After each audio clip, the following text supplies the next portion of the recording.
सिर्फ भारत के लिए ही नहीं बल्कि पूरे विश्व के लिए एक गंभीर समस्या है। नशे की अवैध कमाई से देश विरोधी शक्तियां देश में अशांति व आतंक फैलाते हैं। सत्ता में आते ही इन मानवता और देश विरोधी ताकतों के खिलाफ जीरो टॉलरेंस नीति अपनाते हुए प्रधानमंत्री नरेंद्र मोदी के मार्गदर्शन में गृह मंत्रालय ने नारकोटिक्स के खिलाफ मुहिम में तेजी लाई। जिस पैसे से ड्रग्स खरीदी जाती है उसी पैसे का इस्तेमाल हथियार और गोलियां, बम, बारूद और बंदूक खरीदने में किया जा रहा है। गृह मंत्री अमित शाह ने नशा मुक्त देश के संकल्प के साथ मुहिम को अंजाम तक पहुंचाने के लिए त्रिसूत्रीय रणनीति बनाई। संस्थाओं में समन्वय, संस्थागत ढांचे में सुदृढ़ता और जन जागरूकता अभियान। नशा मुक्ति अभियान को प्रभावी बनाने के लिए होल ऑफ गवर्नमेंट अप्रोच के तहत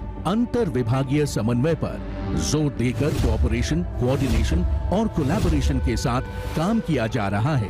भारत सरकार ने 2019 से एक अप्रोच लिया है। समन्वय और सहयोग के आधार पर नारकोटिक्स के खिलाफ जो हमारी लड़ाई है उसको पुख्ता करना, मजबूत करना, परिणामलक्षी बनाना और सफल।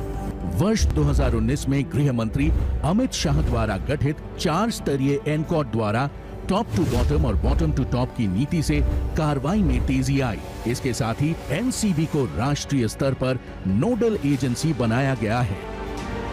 वर्ष 2019 में मादक पदार्थों की तस्करी और उसकी विस्तृत जांच के लिए जेसीसी का गठन हुआ। इसके साथ ही एनसीबी के कैडर का भी पुनर्गठन किया गया। दोहरे उपयोग वाली दवाइयों के दुरुपयोग को रोकने के लिए स्थायी इंटर मिनिस्ट्रियल कमेटी बनाई गई है। गृह मंत्री अमित शाह के निर्देश पर एनसीबी ने सभी गिरफ्तार नार्को अपराधियों पर एक एकीकृत डेटाबेस निदान तैयार किया है।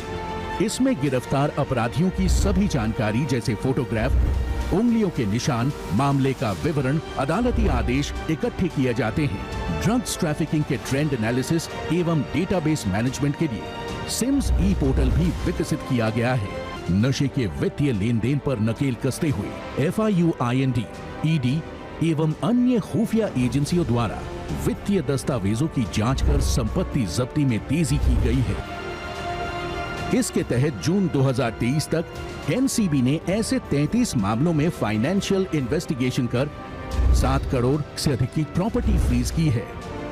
गृह मंत्रालय ने नशीली दवाओं के स्रोत और गंतव्य का पता लगाने के लिए ड्रग नेटवर्क चार्ट तैयार कर इसके मैपिंग का काम भी शुरू कर दिया है।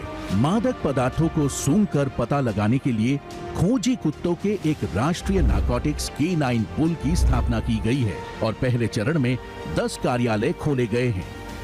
गृह मंत्री अमित शाह ने समुद्री मार्ग से होने वाली ड्रग्स की तस्करी को रोकने के लिए सभी तटवर्ती प्रदेशों के साथ coast guard, navy, ports authority को विशेष प्रयास के निर्देश दिए हैं।